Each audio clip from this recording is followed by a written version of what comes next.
Good afternoon. This is All India Radio. I'm Anuja Kumar, and with me is Neena Arakal with the Midday News.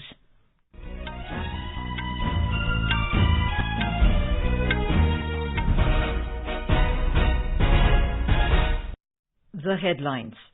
Prime Minister Narendra Modi says when farmers become stronger, the nation prospers, asserts that PM Kisan Samman Nidhi and other schemes related to agriculture are giving new strength to crores of farmers of the country. Precaution dose of COVID-19 vaccine to those over 18 years begins at private vaccination centres today. Home Minister Amit Shah inaugurates Indo-Pak border viewing point in Banaskantha district of Gujarat. Defence Minister Rajnath Singh and External Affairs Minister S. Jaishankar to take part in India-US 2+2 ministerial dialogue in Washington, D.C. tomorrow. Ram Navami is being celebrated across the nation today. In Pakistan, prime ministerial candidates will file nomination papers today. Parliament to elect a new Prime Minister tomorrow after Imran Khan lost the no trust vote. In Australia, Prime Minister Scott Morrison calls for federal elections on 21st of May. Protests against price rise of essential items and fuel continue in Sri Lanka. Thousands take part in a rally in the capital, Colombo. And in IPL cricket, Kolkata Knight Riders to take on Delhi Capitals at 3:30 p.m. Rajasthan Royals to take on Lucknow Super Giants at 7:30 p.m. in Mumbai.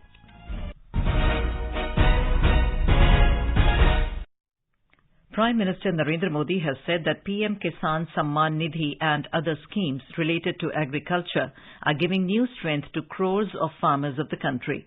Mr. Modi said that when farmers become stronger, the nation prospers. In a tweet, he said, "The country is proud of our farmers and New India will be more prosperous when our farmers are empowered." A report. The financial benefit of 6,000 rupees per year is provided to the eligible family of farmers under PM Kisan scheme. The amount is being transferred directly to the bank accounts of the beneficiary in 3 installments of 2,000 rupees. So far, over 1,82,000 crore rupees have been transferred to more than 11 crore 30 lakh farmers' family. 1 lakh crore rupees loan facility has been provided for the development of agriculture-related infrastructure under the Agriculture Infrastructure Fund. More than 1 crore 73 lakh farmers have registered themselves on e-NAM platform. The National Agriculture Market e-NAM is an online trading platform for agriculture commodities in India. With Dipendra Kumar, Rahisuddin Rihan, AIR News, Delhi. India's agri-exports have crossed $50 billion for the year 2021-22, notwithstanding logistical challenges posed by COVID-19 pandemic. Agricultural and Processed Food Products Export Development Authority has scripted a new history by exporting agricultural and processed food products to the tune of $25.6 billion, which is 51% of India's total agriculture exports of $50 billion. Besides, the authority has also surpassed its own export target of $23.7 billion for the financial year 2021-22. by registering shipment of $25.6 billion. As per the provisional figures released by DGCI&S, the agricultural exports have grown by 19.92% during 2021-22 to touch $50.21 billion.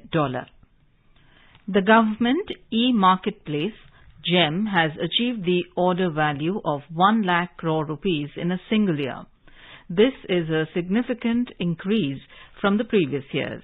News Services Division of All India Radio will bring an interview with the CEO of GEM, P.K. Singh, in its Spotlight program tonight.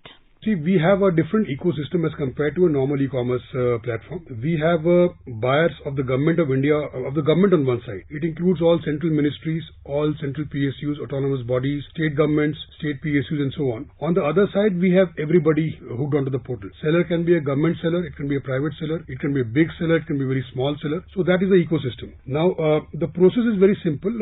Since it is a government purchase, we have to have certain validations in place. I mean, we can't allow anybody without any check and balance to just sell to the government.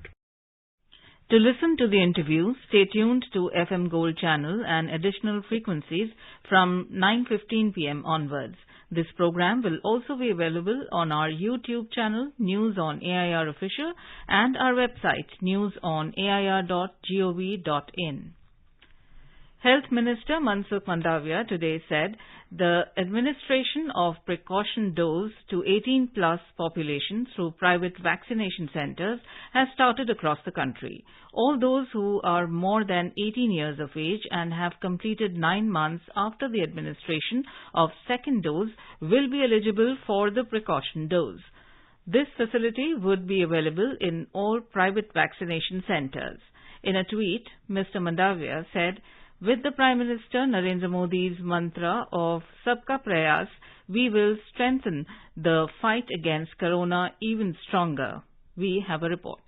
About 96% of all 15-plus population in the country have received at least one COVID-19 vaccine dose, while about 83% of the 15-plus population has received both the doses. More than 2.4 crore precaution doses have also been administered to healthcare workers, frontline workers, and 60-plus population group. Over 45% of 12 to 14 years age group have also received the first dose. The ongoing free vaccination program through government vaccination centers for first and second dose to the eligible population, as well as precaution dose to healthcare workers, frontline workers, and 60-plus population will continue and will be accelerated. Anupam Mish, AIR News, Delhi. Talking to AIR News, Dr. V.K. Paul, member Niti Aayog, said, "Today, the country has launched precaution dose implementation for all adults of India. Those who have completed 9 months from the second dose administration are now eligible for the precaution dose. You will take the vaccine that you have taken originally. If you have taken 2 doses of Covaxin, so your precaution dose will be Covaxin. If you took the original 2 doses of Covishield, you will take Covishield as the precaution dose. You must also remember that in between, if you had an attack of Corona, then we ensure that 3 months have also elapsed from that episode, since the time of recovery of that episode." More than 185 crore 70 lakh COVID vaccine doses have been administered in the country so far under the nationwide vaccination drive. Health Ministry said more than 14,38,000 doses were administered in the last 24 hours. During the same period, a total of 1,054 new cases were reported in the country. India's active caseload currently stands at 11,132 and it is at 0.03%. The recovery rate is currently at 98.76%. The weekly positivity rate currently stands at 0.23%, while the daily positivity rate is at 0.25%. Union Minister for Women and Child Development, Smriti Zubin Irani, chairing the Zonal Conference of State Governments and Stakeholders of Northeast Region on the ministry schemes in Guwahati today on the Poshan 2.0 Abhiyan, Mission Shakti, Mission Vatsalya and Saksham Anganwadi and other initiatives of the ministry. Union Minister of State for WCD, Dr. Manchpara Mahendra Bhai Kalubhai and Ajanta Niog, Minister for Social Welfare, Government of Assam and other dignitaries are present in this conference.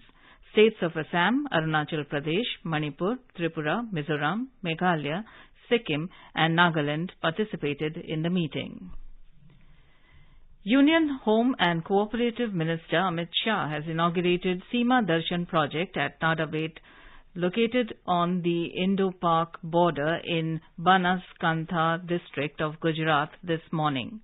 Speaking on this occasion, Union Home and Cooperative Minister Amit Shah said that this multipurpose tourism project was completed under the direct guidance of Prime Minister Narendra Modi. He said that our nation is achieving new heights in the world because our BSF Jawans are guarding our borders. Border tourism एक बहुत बड़ा स्वप्न हमारे देश के प्रधानमंत्री मोदी जी ने देखा है और यहाँ मीटिंग रिट्रीट समारोह मुझे भरोसा है कि इसके आकर्षण का केंद्र बनेगा।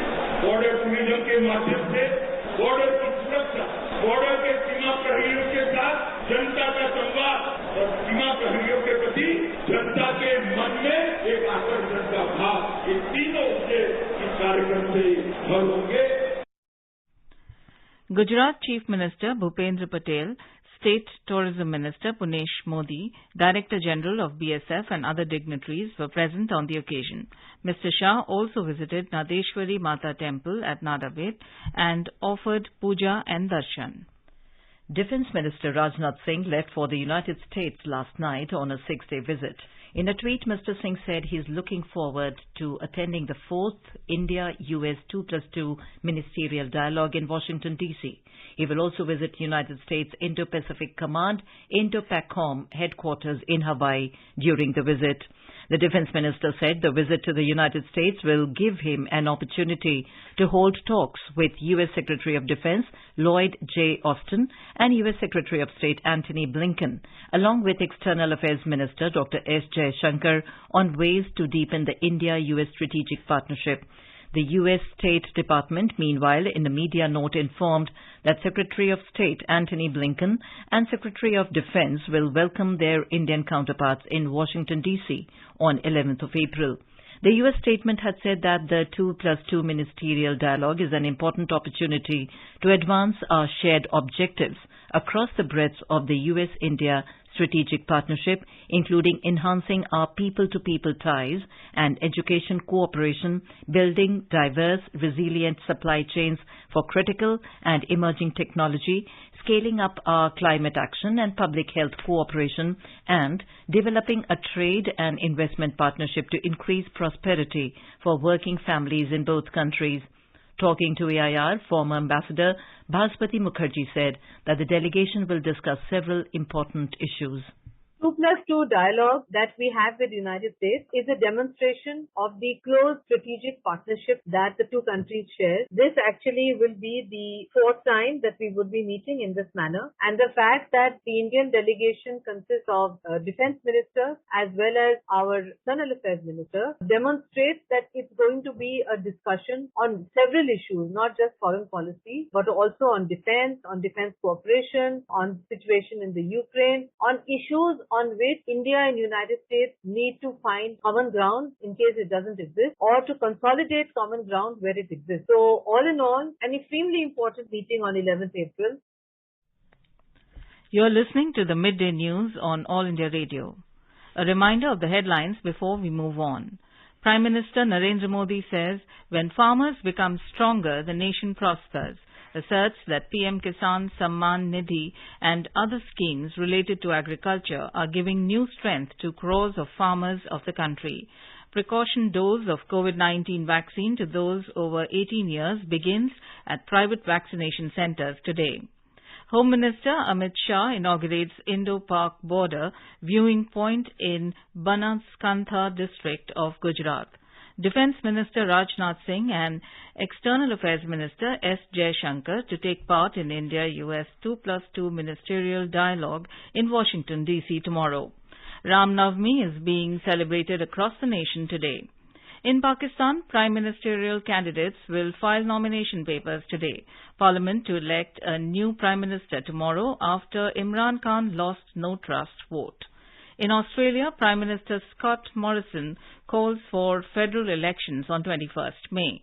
Protests against price rise of essential items and fuel continue in Sri Lanka. Thousands take part in a rally in the capital, Colombo.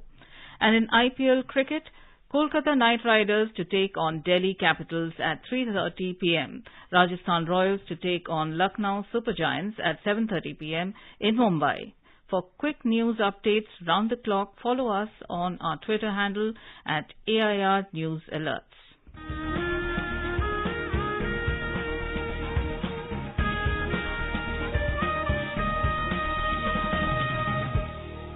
आजादी के आंदोलन के खजाने में ऐसे ढेरों शब्द जिन्होंने बदल दिए इतिहास, तारीख बदलने वाले लफ्जों पर आकाशवाणी समाचार प्रसारित कर रहा है विशेष कार्यक्रम धरोहर हर सोमवार।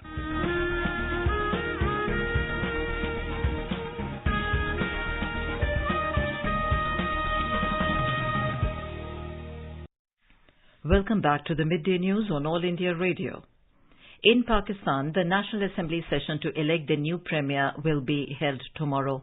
According to the Assembly Secretariat, the aspirant candidates can file their nomination papers for the top slot till 2 p.m. this afternoon. Last night, Imran Khan was ousted as the country's Prime Minister after losing a no-confidence vote. Opposition parties were able to secure 174 votes in the 342-member National Assembly in support of the no-confidence motion. PMLN's Ayaz Sadiq, who was chairing the session of the National Assembly, has announced that 174 members have recorded their votes in favor of the resolution. Consequently, the resolution for the vote on no confidence against Imran Khan has been passed by a majority. 174 members have recorded their votes in favor of the resolution. Consequently, the resolution for vote of no confidence against Mr. Imran Khan, the Prime Minister of Islamic Republic of Pakistan, has been passed by a majority of the total membership of the National Assembly. Imran Khan has become the first sitting Prime Minister in the history of Pakistan to be removed from office through no trust vote. In Sri Lanka, protests against price rise of essential items and fuel are continuing, with thousands rallying in the capital Colombo yesterday. Earlier, cash-strapped Sri Lanka's central bank hiked the interest rates by a record 700 basis points on Friday. Severe shortage of food and fuel alongside long electricity blackouts have led to weeks of widespread anti-government demonstrations with calls for resignation of President Gotabaya Rajapaksa. In Australia, Prime Minister Scott Morrison has called a federal election for 21st May. At present, Morrison's ruling coalition holds 76 seats in the House of Representatives. Opinion polls suggested there will be a change of government, with the opposition Labour Party, led by Anthony Albanese, tipped to take office. However, in the last election, Scott Morrison won despite most polls predicting otherwise. Morrison is the first leader to serve a full term in office since John Howard, who won 4 elections before losing to Labour's Kevin Rudd in 2007. And now, let's listen to our special program, Azadi Ka Safar, highlighting the importance of the day during the freedom struggle. Azadi Ka Amrit Mahotsav.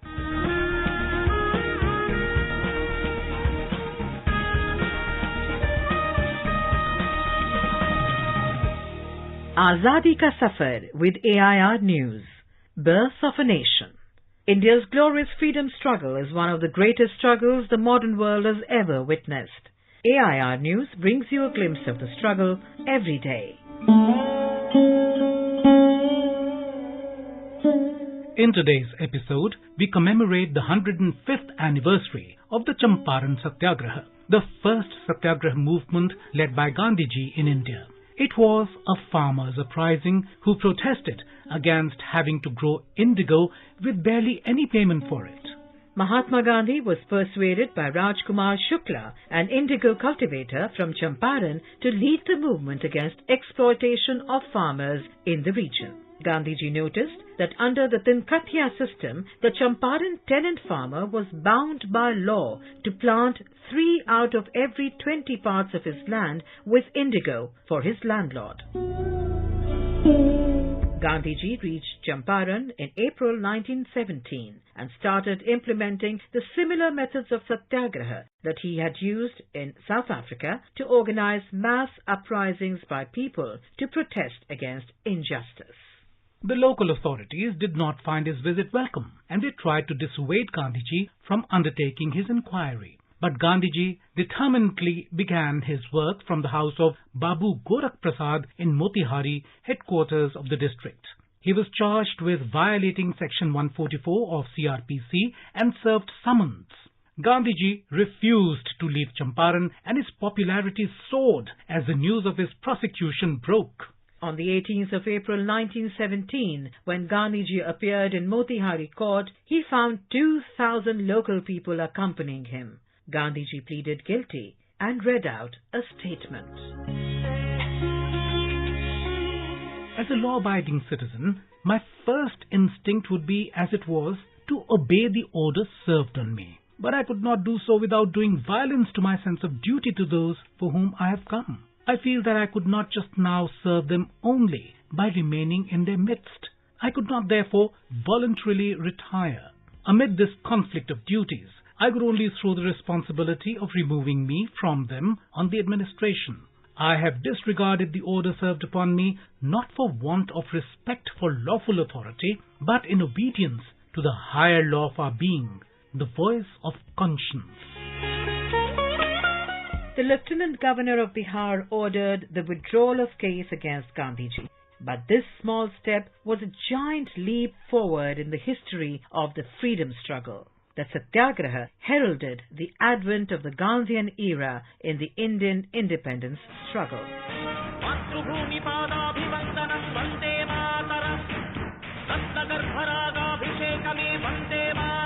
Today we remember the freedom fighter Chirravuri Yageshwar Chintamani.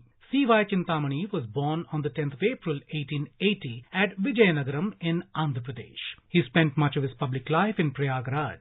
Right from his young days, Chintamani was drawn to the moderate leaders of the Indian National Congress. He joined the Indian National Congress in 1898 and also became the editor of the newspaper Vizag Spectator. After his joining, the newspaper was renamed as Indian Herald.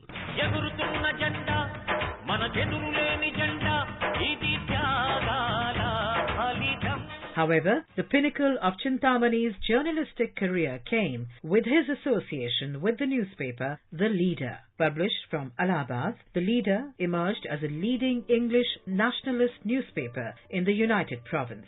The Leader was a joint venture of leading nationalists including Pandit Madan Mohan Malviya, Motilal Nehru, Sachidananda Sinha and Tej Bahadur Sapru. Chintamani was first brought in as a joint editor with Nagendranath Gupta. He soon became the sole editor of The Leader. The newspaper criticized the British Raj and its policies. Chintamani left Congress in 1918 to form the Liberal Party with Surendranath Banerjee, Dinshaw Vacha, Chimanlal Setalwad and Tej Bahadur Sapru. As a liberal, his preferred way to secure freedom was the use of constitutional means.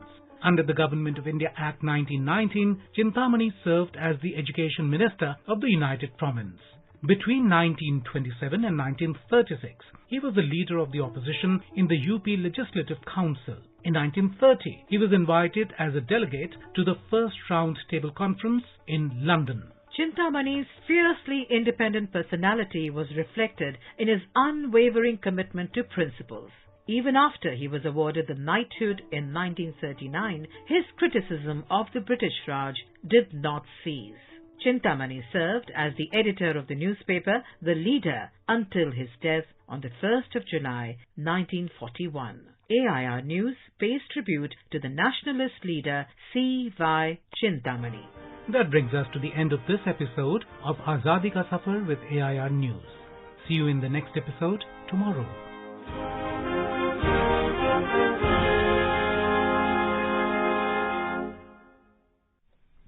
All India Radio News has launched a new weekly interactive program, Abhyas, for competitive examinations. It is aimed at reaching out to students and job seekers preparing for competitive examinations. The program is in Hindi and is broadcast every Saturday between 9:30 to 10 p.m. The third episode of the program will be aired on Saturday, the 16th of April. The topic for this episode is Geography. Students can send their queries on WhatsApp number 928-909-4044 or mail on abhyas.air@gmail.com. The deadline for submission of questions is 13th of April. So join us at All India Radio News for the Abhyas every Saturday at 9:30 p.m. on 100.1 FM Gold. In the Union Territory of Jammu and Kashmir, 2 Pakistani terrorists were neutralized by security forces in a gunfight that broke out between terrorists and security forces in the heart of Srinagar city this afternoon. Kashmir Zone Police, while quoting Inspector General of Police IGP Kashmir Vijay Kumar, in a tweet said that both the slain terrorists were involved in the recent terror attack on CRPF personnel in Srinagar. Incriminating materials including arms and ammunition have also been recovered from their possession. The search operation in the area was underway till the reports last came in. Prime Minister Narendra Modi will visit Jammu on April 24th and address panchayats across the country on Panchayati Raj Divas. Union Minister Dr. Jitendra Singh, who informed this, reviewed the preparations for the visit of the Prime Minister. Apart from the Ministry of Rural Development, 6 central departments including Science and Technology, Biotechnology, Atomic energy, space and science have joined hands for the visit, and innovations useful for rural areas and farming will be showcased. The minister said that all 340 households in the Palli village have been provided solar energy. Dr. Singh said Palli will be known as carbon-free village, which will serve as an example to people. President Ramnath Kovind, Vice President M. Venkaiah Naidu and Prime Minister Narendra Modi have extended greetings and best wishes to all citizens on the occasion of Ram Navami. In his message, Mr. Kovind urged all citizens to follow the path shown by Lord Ram and resolve to build a glorious nation. Ram Navami is being celebrated with religious fervour and enthusiasm in different parts of the country today. The festival marks the birth of Lord Ram, the seventh incarnation of Lord Vishnu, born in Ayodhya to King Dashrath and Queen Kaushalya in the Treta Yuga. Prime Minister Narendra Modi has called Madhavpur Mela in Gujarat a unique celebration of country's cultural diversity and vibrancy. The fair is held in the village of Madhavpur near the sea at Porbandar in Gujarat. Mr. Modi also shared a tweet of Gujarat tourism emphasizing the theme and joyful spirit of the Mela. In a tweet, Prime Minister recalled his Mann Ki Baat address on All India Radio last month, where he termed the Mela as a unique celebration. In IPL cricket, Kolkata Knight Riders will take on Delhi Capitals in Mumbai at 3:30 p.m. today. Kolkata Knight Riders have played 4 matches so far in IPL 2022, winning 3 and losing only 1. On the other hand, Delhi Capitals have won 1 and lost 2 out of 3 matches so far. In another match, Rajasthan Royals will take on the Lucknow Super Giants at the Wankhede Stadium in Mumbai. The match will begin at 7:30 p.m. this evening.